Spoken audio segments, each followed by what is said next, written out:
सम्पूर्णमा नमस्कार। मेरो नाम एलेन सिग्देल। मेरो बसाइ चाहिँ कोलपुर वार्ड नम्बर 10 विद्युत रोड। आजको मेरो कविताको शीर्षक छ मलाई नास्तिक भन्छ। एलेन सिग्देल। म मन्दिर धाउँदिन त्यसैले मलाई नास्तिक भन्छन्। म ढुङ्गा पुज्दिन त्यसैले मलाई नास्तिक भन्छन्। तर उनीहरू के बुझुन् मेरो नास्तिकता त एउटा गहिरो खोजी हो। तर उनीहरू के बुझुन् मेरो नास्तिकता त एउटा गहिरो खोजी हो। म अन्धविश्वासमा झुक्दिन त्यसैले मलाई नास्तिक भन्छन्। तिमीले मानेको भगवान त एउटा डर र स्वार्थको बजार हो। सत्य खोज्ने आँट नभएकाहरूको त्यो केवल एउटा व्यापार हो। म त भन्छु कुनै व्यक्ति जस्तो ईश्वर कहीँ कतै पनि छैन। म त भन्छु कुनै व्यक्ति जस्तो ईश्वर कहीँ कतै पनि छैन। यो सारा ब्रह्माण्ड नै एउटा जीवन्त भगवतावतको उद्गार हो। म त्यो कल्पित व्यक्तिको अगाडि टाउको टिप्दिन हो। म मूर्तिमा ईश्वर देख्दिन त्यसैले मलाई नास्तिक भन्छ। मलाई भिक्षु बन्नु छैन, मलाई सन्यासी बनेर भाग्नु छैन।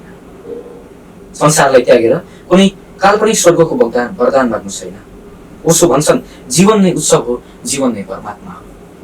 ओशो भन्छन् जीवन नै उत्सव हो, जीवन नै परमात्मा हो। मलाई यो जीवन्त सत्य छोडी कुनै अमूर्त ब्रह्म जाग्नु छैन। म वर्तमानको यो सुन्दर नृत्यलाई नकार्दिन। म भविष्यको झुटो लोभमा बित्दिन हो त्यसैले मलाई नास्तिक भन्छ। परम्परागत आस्तिक र नास्तिक त एउटै सिक्काका दुई पाटा हुन्। सत्य नबुझी छ र छैनको ढेट गर्ने दुवै अन्डा बाटा हुन्। म त अज्ञमा बाँच्छु, म त मौनताको गहिराईमा डुब्छु।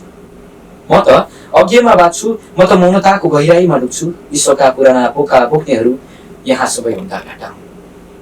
म बिना अनुभूति कुनै कुरालाई सहजै स्वीकार्दिन। म बिना अनुभूति कुनै कुरालाई सहजै स्वीकार्दिन। म अरूले कोरेको अन्धो बाटोमा हिँड्दिन हो त्यसैले मलाई नास्तिक भन्छ। मेरो हृदयभित्र एउटा अनौठो र प्रगाढ ध्यान छ। मलाई कुनै शास्त्रको होइन आफ्नै होसको ज्ञान छ। म मन्दिर मस्जिद र चर्चका पर्खाल भन्दा धेरै माथि छु। म मन्दिर मस्जिद र चर्चका पर्खाल भन्दा धेरै माथि छु। म भित्रको चेतना नै मेरो लागि सबैभन्दा ठुलो मेरो स्थान छ। म कतै बाहिर खोज्न जादिन, जे छ म भित्रै छ।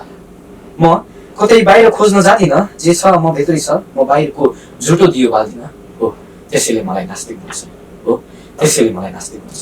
धन्यवाद।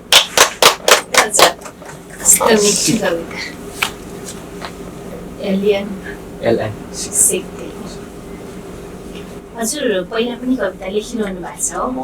यो कविता हजुरको वाचन गर्ने शैली, कविताको एउटा जुन निखारता छ नि यसले लेखिरहनु भएको छ भन्ने चाहिँ बुझाउँछ है। अनि कति पार्टिसिपेट हुनुभएको छ पहिला पनि भएको छु यस्तै सानो कार्यक्रमहरू। राम्रो लेख्नु हुँदो रहेछ है। कविताको ज्ञान राम्रो रहेछ। उहाँले चाहिँ कवितालाई अध्ययन गर्नु हुँदो रहेछ। हजुरले चाहिँ विशेष प्रेरणा चाहिँ कहाँबाट लिनुभयो? यो मैले चाहिँ ओशोको भिडियोहरू हेरेर त्यहाँबाट चाहिँ यो लेख्ने अलि प्रेरणा आएको हो। म एथिस्ट त होइन तर एउटा उसको एथिस्टको पोइन्ट अफ भ्यूबाट उसको क्यारेक्टरमा घुसेर चाहिँ लेखेको हो यो कविता। मैले केही धर्मलाई नराम्रो भन्नु पनि खोजेको होइन, आस्तिकतालाई नास्तिकतालाई प्रमोट पनि गर्न खोजेको होइन, बस एउटा पोइन्ट अफ भ्यूबाट लेखेको। योभन्दा अगाडिको कविता यानि कि कविता लेख्नुपर्छ भनेर चाहिँ तपाईँलाई प्रेरणा कहाँबाट मिल्यो? यो त ओशोलाई पढेर लेख्नुभयो।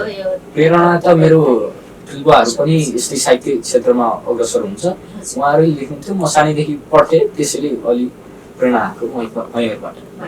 तपाईँको परिवार नै काव्यात्मक खालको छ है हो। ल राम्रो छ, हामी फेरि भेट्नेछौँ है। शुभकामना छ, एकदम राम्रो भएको छ यहाँलाई। हस्।